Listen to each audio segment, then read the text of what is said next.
Hello and welcome to Leading Insights. I'm your host Gyani Pularu. On this channel, we believe leadership is not about titles, it is about the lives we transform. On this channel, we'll be inviting the leaders who are transforming the lives of the people. And through these conversations, we'll be learning what are the traits and habits of these successful leaders which actually are driving their visions into reality.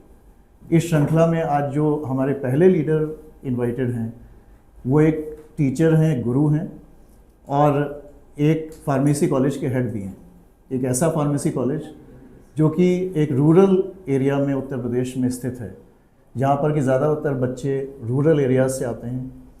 ज़्यादातर बच्चे middle class के भी हैं, लेकिन जब वो बच्चे इस कॉलेज से पढ़ के बाहर निकलते हैं ग्रेजुएशन करके, पोस्ट ग्रेजुएशन करके, तो देश के बेस्ट कॉलेजेस से कॉम्पीट करते हैं। आइए जानते हैं कि ये कैसे होता है। So let me welcome professor Sujit Gupta. Sir welcome to this podcast. And सबसे पहले तो सर आप अपने बारे में बताएं और अपने इंस्टीट्यूट के बारे में बताएं। Okay, sir. Thank you for coming. And myself, Dr. Sujit Kumar Gupta, professor in J.S. Singh Institute of Pharmacy, Sitapur.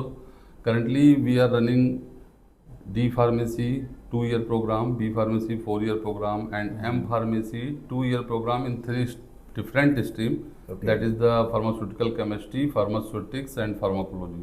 Okay. And this college is established in 2019. Okay. And currently 3 batches pass out in the market, and we are ready for market that we give totally skilled student in pharmacy for industry and other professions. So most welcome to you in J.S. Singh campus. तो sir इसका मतलब है 7 साल आपको college को हो गया इसको।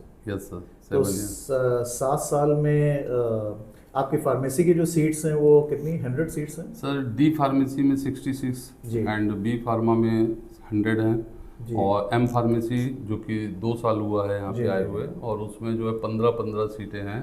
फार्मास्यूटिकल केमिस्ट्री में 15 सीट्स मिलती हैं, सुटिक्स में 15 हैं और फार्माकोलॉजी में 15 सीट्स हैं। और पीएचडी भी है सर यहाँ पर? सर पीएचडी बहुत सारी फैकल्टीज़ हैं और बहुत सारे दूसरे स्टूडेंट्स हैं जो रिसर्च प्लेस है, क्योंकि हमारे कॉलेज में सारी फैसिलिटीज़ है, इंस्ट्रूमेंट से लेके इक्विपमेंट से लेके। तो डिफरेंट यूनिवर्सिटी जो यूपी की हैं, जैसे कि Amity university, integral university, AKTU है और लॉर्ड्स यूनिवर्सिटी है, तो बहुत सारी यूनिवर्सिटी से बच्चे एनरोल्ड हैं और वो यहाँ पे रिसर्च प्लेस है।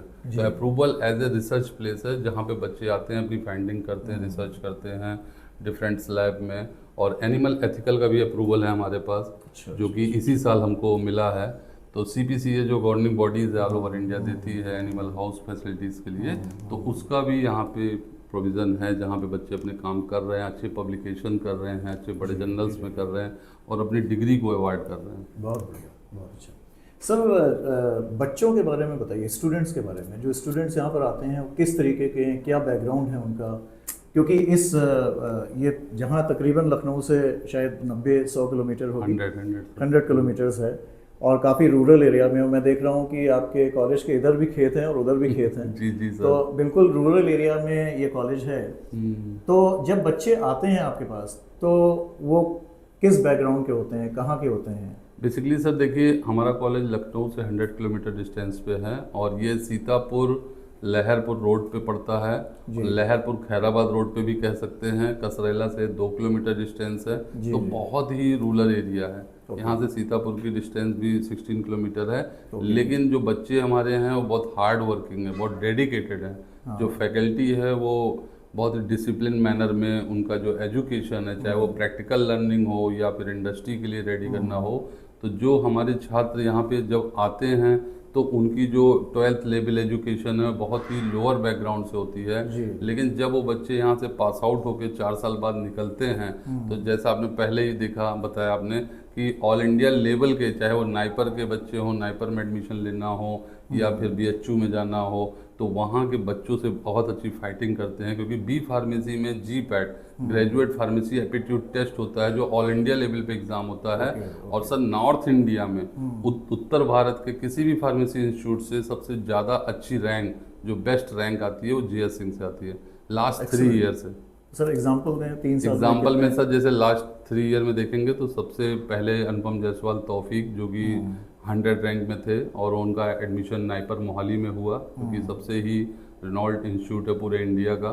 और इसके बाद हमारे बच्चे आनंद वैभव जिन्होंने ऑल इंडिया रैंक 400 के करीब लाए और उनका एडमिशन नाइपर हाजीपुर में हुआ। और लास्ट ईयर तो एक और बहुत बड़ा अचीवमेंट हुआ कॉलेज के लिए कि हमारे यहाँ के स्टूडेंट मोहम्मद जावेद ने 3rd ईयर में, जब वो 3rd ईयर में थे तो उनकी रैंक 140 आई ऑल ओवर इंडिया।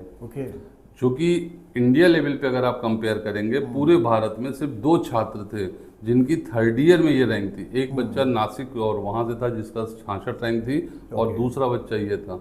और मैं आपको एश्योर देता हूं कि इस बार भी हर साल की तरह पूरे उत्तर भारत के जो GPAT का, जिसका रिजल्ट अभी 7 अप्रैल को रिलीज होगा, एग्जाम जिसका हो गया है और इसके रिजल्ट आएंगे, तो JS Singh institute of pharmacy के जो छात्र हैं वो सबसे बेस्ट रैंक लाएंगे, इसका प्रॉमिस मैं आपको कर रहा हूँ। Great great, it is really great कि आप इतने रूरल एरिया में आपको कॉलेज होते हुए भी, और जैसा मुझे लग रहा है कि ज़्यादातर बच्चे रूरल बैकग्राउंड से ही आते हैं। बिल्कुल सर। और रिसोर्सेज की कंस्ट्रेंट तो रहती है इस एरिया सारी सर, कोई ओला नहीं, उबर नहीं, कोई स्विगी जोमेटो नहीं, कोई भी फैसिलिटी इस एरिया में नहीं है।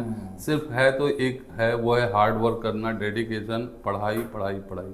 जो हमारी 3 चीज़ें हैं वो सिर्फ और सिर्फ स्टडी स्टडी स्टडी है। तो सर ये वैसे तो सभी इंस्टीट्यूट पढ़ाई की बात करते होंगे और आप भी कर रहे हैं, लेकिन ऐसा करते क्या है जो इसमें बच्चों में इतना ट्रांसफॉर्मेशन हो जाता है 4 साल में, और एक रूरल एरिया से आया हुआ बच्चा जिसको कि एक्सपोजर नहीं है वो फिर इन एग्जामिनेशन में कॉम्पीट करता है और फिर अच्छे कॉलेजेस में जाता भी है? सर ये आपने बहुत अच्छा क्वेश्चन पूछा है कि यहाँ ऐसा क्या डिफरेंट है कि दूसरे कॉलेजेस में वो रैंक नहीं आ पा रही है।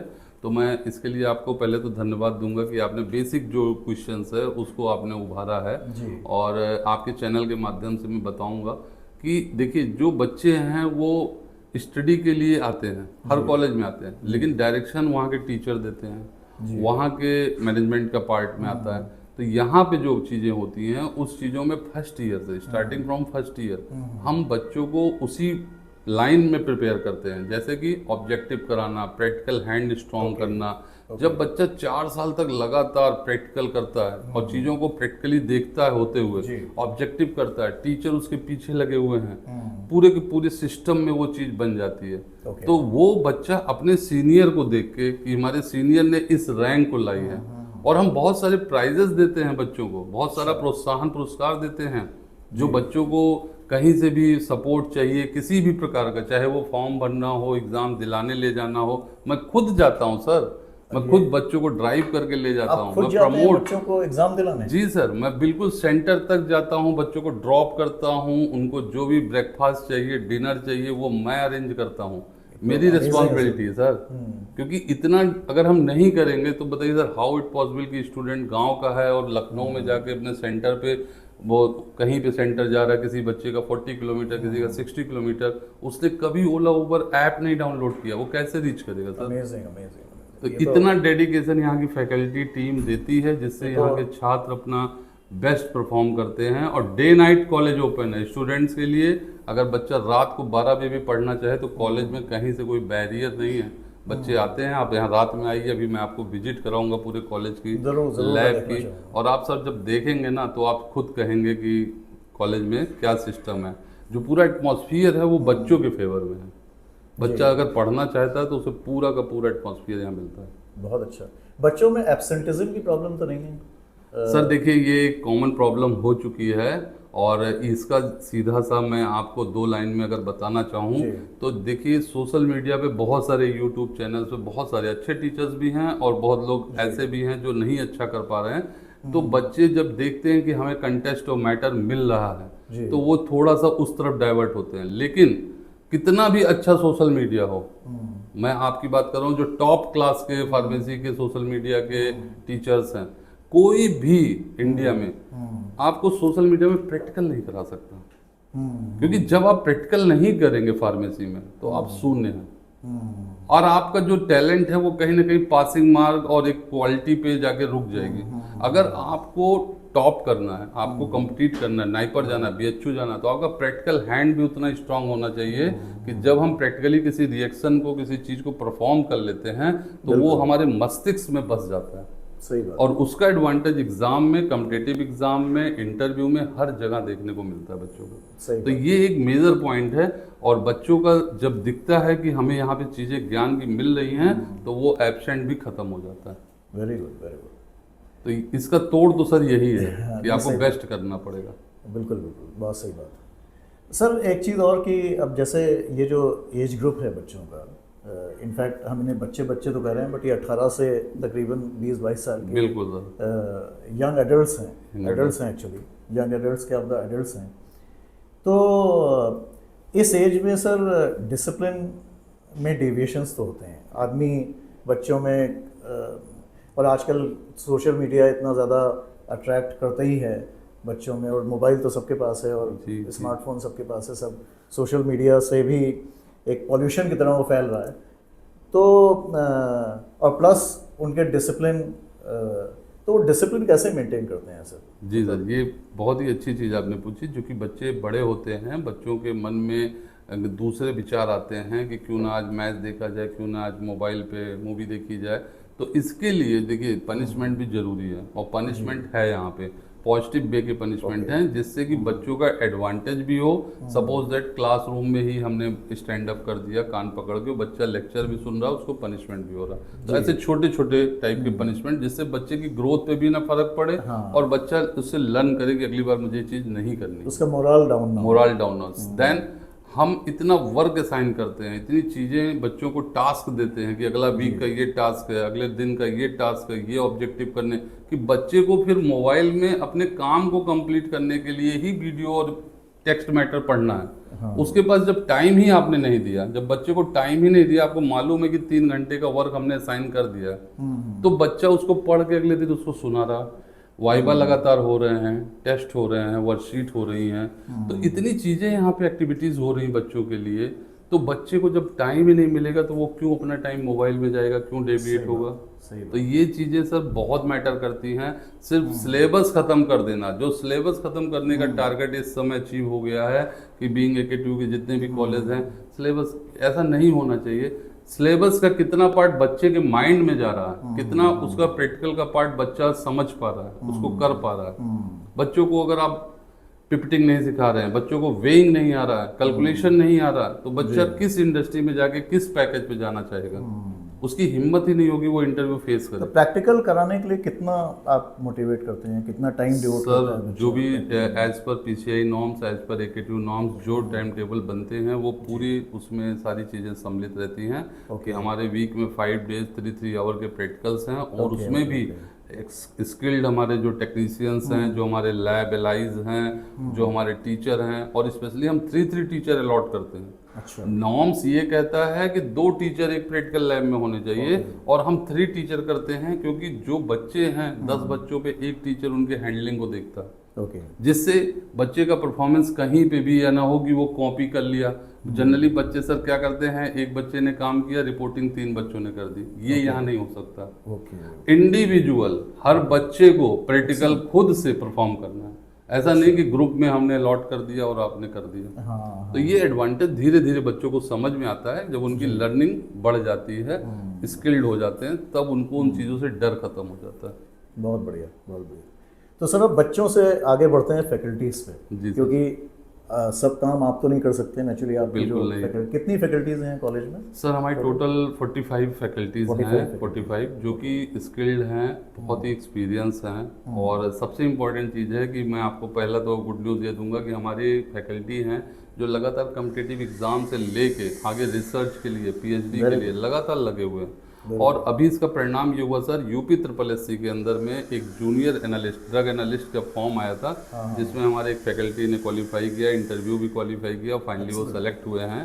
रजनीश वर्मा सर हैं, तो आज उनसे भी आपकी मुलाकात कराएंगे सर। और इस तरीके से आगे भी जो UP-SSSC के फार्मासिस्ट के पद आ रहे हैं, जो अदर जो RBF की है, जो हमारी RRB के लिए, रेलवे के लिए था, सारे फॉर्म को मैं प्रमोट करता हूँ कि आप भी इसको भरिए। क्यों? क्योंकि जब faculty per day 1000 question solve करेगी तो वो ऑटोमेटिकली 100 क्वेश्चन उसके मुंह में रहेगा और वो क्लास में जाके डिलीवर करेगा। Very good. अगर फैकल्टी नहीं पढ़ रही है सर तो मैं मान नहीं सकता हूँ कि वो क्लास में जाके बहुत अच्छा पढ़ा सकती है। तो सबसे पहले फैकल्टी का एंगेजमेंट पढ़ाई में होना जरूरी है। तो हमारे यहाँ फैकल्टी बिल्कुल टाइम नहीं है। आप क्लास लीजिए, लैब लीजिए, देन जितने भी फ्री टाइम है कॉपी चेक करने, वर्कशीट टेस्ट करने के बाद तुरंत आप अपनी सेल्फ स्टडी चालू करिए। मैं स्पेशली बुक बैंक देखता हूँ, कौन सी फैकल्टी ने किस बुक से इशू किया लाइब्रेरी से, कौन सी रेफरेंस बुक को लेके पढ़ रहा है। तो वो चीज़ें पूरी ऑब्जर्वेशन डायरेक्टर मैम है, डॉक्टर भूमिका योगी मैम, हम हैं और भी सीनियर फैकल्टी डॉक्टर सूरज मिश्रा सर हैं, सभी लोगों का गवर्निंग पूरी बनी रहती है, कहीं से कोई मिसमैच नहीं। और एक टीम है सर, एक फैमिली है।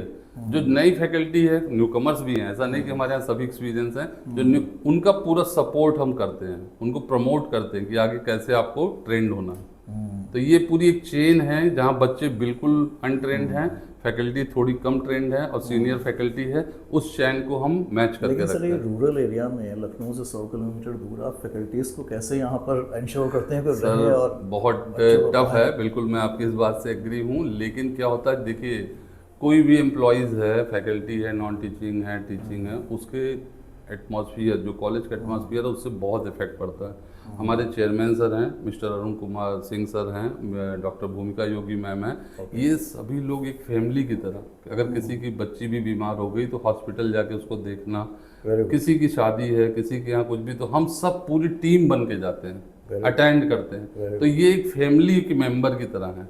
तो जिसको एटमॉस्फियर अच्छा मिल गया, टाइम पे चीज़ें हो रही हैं, लीव हैं, प्रमोशन है, सैलरी हैं, तो वो चीज़ें देख के बहुत दूर दूर के लोग जी, हमारी एक मैम वो बनारस के आगे सोनभद्र की हैं, कोई बरेली की हैं, कोई कहीं से हैं, लेकिन वो यहाँ सीतापुर में केवल इसलिए रह के और अपना पूरा 100% योगदान दे रही हैं, क्योंकि उनको ऐसा फील है कि ये अपना कॉलेज है। जिस दिन आपके अंदर ये फील हो गया ये मेरा कॉलेज है, मैं अपने कॉलेज के लिए काम कर रहा हूँ, तो बच्चे भी तो आपके हो गए।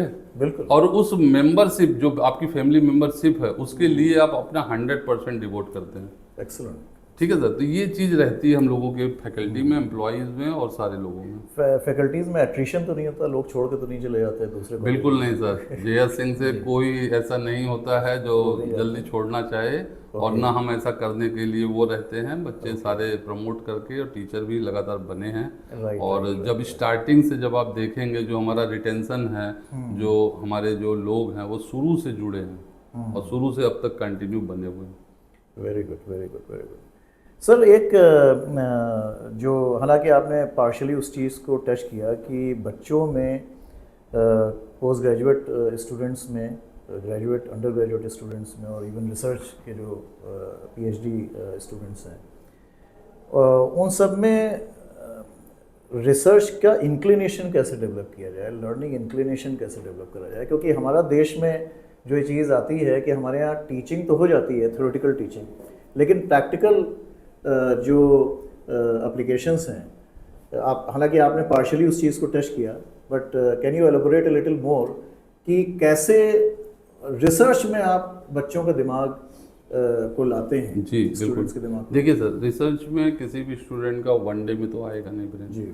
आपको इनिशियल स्टेप से ही शुरुआत करनी होगी। फर्स्ट स्टेप कि जब बच्चा आता है आपके पास तो उसको तो पहले आपको ग्लासवेयर इक्विपमेंट, केमिकल के बारे में इंट्रोड्यूस कर देना है, उसकी हैंडलिंग पावर बढ़ा देनी है।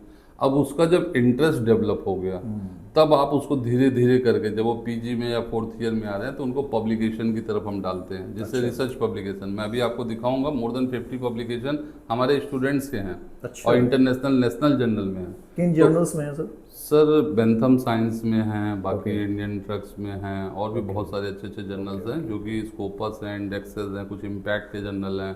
तो कुछ बच्चे जो नए हैं, जो जूनियर हैं, उनको आईसन नंबर के जर्नल में भी हम डालते हैं। तो जो वर्क है, जिस टाइप का वर्क है, जो स्कोप है वर्क का, उस टाइप के जर्नल में उसको प्रमोट करते हैं। लेकिन इन चीज़ों को करने से बच्चे का जो जील है, जो इंटरेस्ट है, वो बढ़ जाता है। वो सोचने लगता है कि मेरा पर्टिकुलर नाम इस पर्टिकुलर जर्नल में पब्लिश हुआ। अब उस दिन से उसके मन में जब इच्छा जग गई तो फिर वो उस तरफ लग जाता है। और बाकी गाइडेंस के लिए मैं खुद, मेरे सारे टीचर बच्चों का हाथ पकड़ के प्रोजेक्ट वर्क चीज़ें कराते हैं। केमिकल के लिए मैं थैंक्स कहना चाहूँगा JS सिंह के मैनेजमेंट को, पूरी के पूरे, जो हमें कभी भी कोई भी इक्विपमेंट और केमिकल की नीड होती है तो अर्जेंट बेसिस पे, जैसे मैं बच्चों को बताया आपसे कि छोड़ने चला जाता हूँ सेंटर तक, तो वैसे ही समझिए कि हमारे जो चेयरमैन सर हैं अपनी गाड़ी में ही केमिकल लेके चले आते हैं। एक्सलेंट। कि सर ने डिमांड की है तो ये 15 दिन में जाएगी, तब तक तो बच्चा पास आउट हो जाएगा, तो सेम डे नाइट में हमारे पास केमिकल आ जाते हैं। तो आपका तो एंथुसियाज्म पूरा है, लेकिन फंडिंग मिल जाती है, फंडिंग में दिक्कत तो नहीं आती? सर फंडिंग में नहीं आती है, जहाँ पे इच्छा है वहाँ पे ईश्वर भी ऊपर बैठा है, वो सारी चीज़ें पूरी करता है। Very good, very good. Sir एक चीज़ और जानना चाहूँगा, आजकल जैसे हमने सोशल मीडिया के बारे में बात करी कि सोशल मीडिया का एक नेगेटिव फॉलोआउट भी है कि बच्चों का दिमाग डिसइल्यूजन हो जाता है, और एक पॉजिटिव चीज़ भी है कि सही चीज़ हाईलाइट करी जाए। आप एज ए हेड कैसे सोशल मीडिया को यूटिलाइज करते हैं? सर देखिए, सोशल मीडिया का तो बहुत सारा यूज़ है जो हम करते हैं, क्योंकि सोशल मीडिया प्लेटफॉर्म के थ्रू सपोज दैट, जैसे आपने कहा एब्सेंटी को कैसे कंट्रोल करते हैं, तो सपोज दैट हमने कोई प्रैक्टिकल कराया, परफॉर्म कराया, और हमारा खुद का यूट्यूब चैनल है कॉलेज का, हमारी वेबसाइट्स है, हमारी सोशल मीडिया पे, ट्विटर पे, फेसबुक पे, सारी चीज़ों पे, इंस्टा पे है। तो वहाँ पे हम उस चीज़ों को चाहते हैं, इसलिए नहीं कि हमें व्यूज़ मिले जी। मेन थॉट ये नहीं है कि हमें व्यूज़ लेके अर्निंग करनी है, मेक मनी करना है, ऐसा कुछ नहीं है। मेन थॉट ये है सर कि वो प्रैक्टिकल जिस बच्चे का सपोज दैट 5 बच्चे मेरे आज बीमार हैं, बारिश हो रही नहीं आ पाए, और टीचर ने 95 बच्चों को प्रैक्टिकल परफॉर्म करा दिया, तो वो जो 5 मिसिंग स्टूडेंट्स हैं ड्यू टू एनी रीज़न, वो उस वीडियो को देख के अपने प्रैक्टिकल हैंड को इम्प्रूव करें। तो ये जो पॉजिटिव डायरेक्शन में अगर आप काम करेंगे तो कहीं ना कहीं बेनिफिट बच्चों को, टीचर्स को, पूरे सिस्टम को होगा। तो ये चीज़ हम बहुत तेज़ी से यूज करते हैं सर। हम अपने छोटे छोटे इवेंट, छोटे छोटे कार्यक्रम, और मैं खुद अपने वीडियो लेक्चर्स, बहुत सारी एग्जामिनेशन के लिए नोटिफिकेशन, सारी चीज़ें हम सोचते हैं जितना हो सकता है हम सोशल मीडिया पे डालते हैं। और सपोज दैट किसी कॉलेज में कम टीचर हैं या वहाँ नहीं, तो वहाँ का भी तो बच्चा अपना ही बच्चा है, अपने देश का बच्चा है। तो ऐसा हो जाता है कि हम क्लासरूम में तो 90-100 स्टूडेंट को स्टडी कराते हैं, लेकिन जब हम सोशल मीडिया में उस लेक्चर को डालते हैं तो मे भी, क्योंकि फ्री ऑफ कॉस्ट है, तो बच्चे आसानी से उस लेक्चर को अटेंड करते हैं और बहुत अच्छे अच्छे पॉजिटिव कमेंट देते हैं, थैंक यू सर, बहुत अच्छा लगा। तो इस तरीके का भी एक सोशल मीडिया का यूज़ है। जो अदर कॉलेज है जहाँ पे इंस्ट्रूमेंट नहीं है या हैं तो उसको ऑपरेशन करने के लिए अच्छे एलआई या टीचर नहीं है, तो उन बच्चों को एक स्टार्टिंग पॉइंट मिलती है। और आप देखिएगा सर, मैं आपको एक गारंटी से बता रहा हूँ कि कहीं भी सोशल मीडिया में आपको बहुत अच्छे प्रैक्टिकल वीडियो नहीं मिलेंगे। जी जी। क्यों? क्योंकि प्रैक्टिकल में हर बच्चा पास हो जाता है, इंटरनल एग्जाम होते हैं, पास कर दिए जाते हैं, लेकिन जो जॉब है, जो स्किल्ड है, वो आएगी प्रैक्टिकल से। और इसलिए हम सिर्फ प्रैक्टिकल पे फोकस करके उसके पूरे वीडियोस, मोर देन 200 वीडियोस हैं जो हमारे यूट्यूब पे सिर्फ प्रैक्टिकल के पड़े हैं, और आगे भी हम इसको जारी रखेंगे सर। और आप कुछ और एक्स्ट्रा करिकुलर एक्टिविटीज़ भी सोशल मीडिया में कुछ करते हैं? मैंने देखा कि आप कुछ फायर मॉक ड्रिल वगैरह ये भी सब कुछ करते रहते हैं आप। देखिए सर, अब बच्चों को आपने पढ़ा दिया, बच्चों को स्किल कर दिया, पर बच्चों को अगर आप बाहर नहीं निकालेंगे, जैसे कि इंडस्ट्री विजिट है या CSIR लैब की विजिट है, या आपकी जो प्रोडक्शन हाउसेज हैं, टूर भी हम ले जाते हैं, और छोटे छोटे जितने भी करिकुलम में उनके एक्टिविटीज़ मेंशन है, D फार्मेसी, B फार्मेसी में, उसको तो हमें कराना ही कराना है। प्लस एडिशनल जो लाइफ में आपको इमरजेंसी के केस में, जैसे हमने उस दिन थॉट की कि बच्चे हैं पर उनको फायर एक्सटिंग्विशर यूज करना नहीं आता, तो तुरंत के तुरंत उसका डिमॉन्स्ट्रेशन करा देना और वीडियो बना के बच्चों को जो नहीं है या जो दूसरे कॉलेज में वो भी सीखें। तो ये एक्टिविटी हमारी लाइफ के लिए इम्पोर्टेंट है। फार्मेसी कर लेंगे, जॉब कर लेंगे, लेकिन अगर आग लग गई, जल गए तो उससे बचाव का क्या? बिल्कुल सर। ट्रैफिक रूल्स के बारे में अटेंशन डालना, तो ऐसे जितने भी सोशल, क्योंकि अच्छा स्टूडेंट, अच्छा एम्प्लॉय बनने के बाद आपको अच्छा इंसान भी बनना है। अच्छा देश तभी बनेगा जब हम एक अच्छे इंसान के रूप में रहेंगे, हमको सारे नियम कानून पता रहेंगे। Very good. तो उस पर अवेयरनेस रहती है सर हमारी, और बच्चों को हम ट्रेन करते हैं। बहुत बढ़िया, बहुत ही अच्छा काम कर रहे हैं आप, और रियली एक अच्छा काम कंस्ट्रेंट्स के साथ में कर रहे हैं। इतनी कंस्ट्रेंट होने के बाद भी आप जो भी टूल अवेलेबल हैं उसको यूटिलाइज कर रहे हैं। एक सवाल और ये है सर कि अक्सर ये देखा जाता है in general, not only in pharmacy, कि हमारे देश में ग्रेजुएट्स तो बहुत सारे निकल रहे हैं, जी फार्मेसी का एग्जांपल ले लें तो फार्मेसी के ग्रेजुएट से पोस्ट ग्रेजुएट निकल रहे हैं, और इंडस्ट्री या एम्प्लॉयर्स जो हैं वो एम्प्लॉय भी ढूंढते रहते हैं बिल्कुल। कि, लेकिन जनरली जो मैं देखता हूँ कि एम्प्लॉयर्स जो हैं और उनको अच्छे एम्प्लॉयज़ नहीं मिलते, वो कहते बिल्कुल रहते हैं कि कमी है अच्छे एम्प्लॉयज़ की, कॉम्पिटेंस नहीं है, स्किल्स नहीं है। और इधर एक अनएम्प्लॉयमेंट भी रहती है कि बिल्कुल बच्चों को या लड़कों को जिन्होंने ग्रेजुएट्स करा है या पोस्ट ग्रेजुएशन किया है उनको जॉब भी नहीं मिल रही है। ये जो एम्प्लॉयर एम्प्लॉई का जो गैप है स्किल एक्सपेक्टेशन का, इसको सर आप कैसे मैनेज करते हैं, कैसे बिल्कुल एम्प्लॉयबिलिटी बढ़ाते हैं अपने स्टूडेंट्स की? सर, सबसे पहले तो आपने एक बहुत ही बड़ा क्वेश्चन और अच्छा पूछा है कि मेजर प्रॉब्लम ये है कि बच्चे ने बी फार्मेसी कर लिया, डी फार्मेसी कर लिया, जी देन वो घर पे है और जो इंडस्ट्री है वो इंदौर में, बद्दी में, वापी में, जी पुणे में, वहाँ पे उसको एम्प्लॉय चाहिए पर इनको पता नहीं। तो इसके लिए जीएस सिंह में अपना एक अलग सेल है जो टीपीओ हमारे ट्रेनिंग प्लेसमेंट ऑफिसर हैं, तो वो इन चीज़ों को फिलअप कर दें। जैसे सपोज दैट आपने पहले ही बताया कि हम लोग 100 किलोमीटर डिस्टेंस पे हैं लखनऊ से, जी तो जी यहाँ पे कंपनी का रीच बहुत ही इम्पॉसिबल सा है, लेकिन हम मैक्सिमम कंपनी को यहाँ बुलाते हैं। पर कई बार ऐसा होता है बहुत माइन्यूट 3 वैकेंसी है, जैसे अभी लेटेस्ट मैं आपको बता रहा हूँ कि 3 वैकेंसी जी लेबोरेटरीज में प्रोडक्शन पेरेंटल में थी, तो वहाँ से कॉल आई टीपीओ पे और टीपीओ ने अपने 5 बच्चे भेजे, उनमें से 3 सिलेक्शन हो गया, वेरी गुड। अच्छे पैकेज पे हुआ। हरिद्वार के प्लांट के लिए है, बद्दी के प्लांट के लिए। तो सर ये चीज़ें जो होती है ना, रेगुलर वे में हमारी टीम काम करती है, जिससे कहीं भी अगर रिक्वायरमेंट है और हमारे बच्चे जो उस पर्टिकुलर स्कोप के लिए फिट हैं तो उनको हम क्योंकि आपको एक प्रमोट करते कंस्ट्रेंट हैं। आती होगी जो कि आप इतना रूरल एरिया में हैं, तो कंपनीज तो यहाँ आना मुश्किल हो जाता होगा। आती हैं सर, बहुत सारी पिछले बार भी आई हैं, लेकिन जिस हिसाब से डिमांड है, जितने बच्चे पास आउट हो रहे हैं, कई बार बच्चों के सप्लीज हैं तो उनको प्रमोट करके आ रहे हैं, तो इस वजह से जो बच्चे रह जाते हैं उनको हम इस वे में भी भेज देते हैं। Excellent excellent, you are doing a great job really. इस Thank यहाँ you, बैठ sir. के तो अब सर थोड़ा सा हम कॉलेज में आप बिल्कुल, देख sir. सकते हैं कि क्या फैसिलिटीज़ हैं, क्या कर रहे हैं आप? आपका बहुत बहुत वेलकम है sir JS Singh institute of pharmacy में, और आज आप आपको अपनी लाइब्रेरी से लेकर सारी लैबें विजिट कराएंगे, आप देखिए। चलिए चलते हैं फिर, थोड़ा सा व्यू लेते हैं। Thank you sir. बस सर को आज हम पहले अपना कॉलेज विजिट कराएंगे। तो सबसे पहले सर रिसेप्शन एरिया है और यहाँ पे गणेश जी का एक टेम्पल है। वेरी तो गुड, शुरुआत हमारे हिंदू धर्म में गणेश जी से ही होती है। बहुत बढ़िया। तो सारे बच्चों आते हैं और पहले यहाँ एक मंदिर जो कि बना हुआ है, हमारा उस पे है इंक्वायरी काउंटर है जी जहाँ से बच्चों को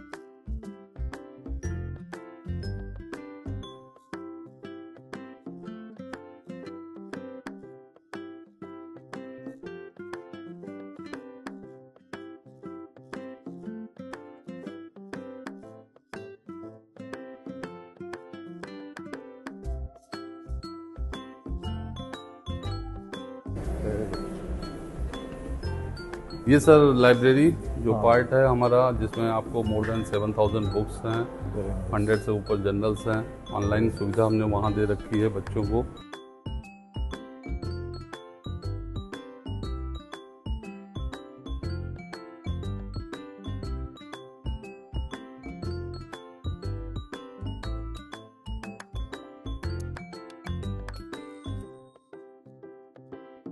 और जहाँ पे आप देख सकते हैं कि सारे केमिकल जो रिक्वायरमेंट होती है रिसर्च के लिए, प्रोजेक्ट के लिए, ठीक है, बच्चों के प्रैक्टिकल के लिए सर, तो वो सारे यहाँ पे अवेलेबल रहते हैं।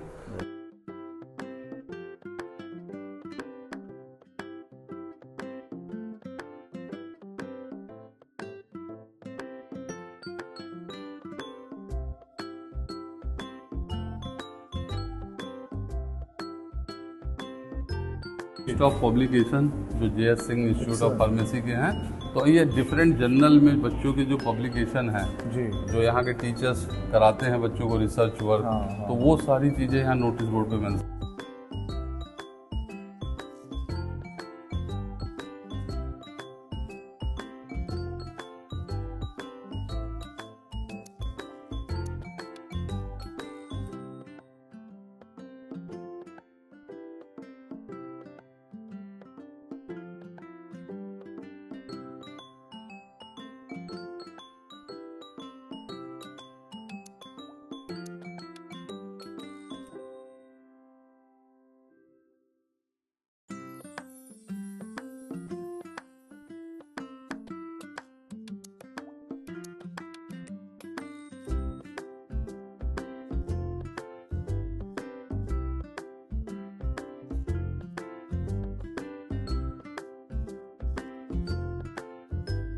लिए जो हम बच्चों को लैम्डा मैक्स बताते हैं, लैम्डा मैक्स कैसे कैलकुलेट करना है, तो इस वेवलेंथ पे कितने वेवलेंथ पे किस ड्रग की क्या आ रही है रेडिएशन, उसकी स्टडी करते हैं। और ये बहुत ही सोफिस्टिकेटेड इंस्ट्रूमेंट है, 4-5 लाख रुपीज़ इनकी प्राइस होती है। और बच्चे यहाँ पे फ्रीली बच्चे इस प्रैक्टिकल को जो परफॉर्म करते हैं और बहुत अच्छे से ट्रेंड होते हैं। किसी भी कम्पिटिटिव एग्जाम में अगर आप जाएंगे मिनिमम 2 क्वेश्चन यूबी से आएगा।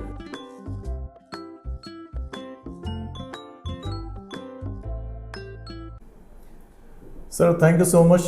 It was really a wonderful conversation with you. Thank you so much. Thank you, sir. Thank you for coming. You are doing a great job in this institute, and in spite of having so many constraints, you are doing so wonderfully well. Thank you. So congratulations to you and wish you all the best. Sir, most welcome. Thank you so much. Thank you.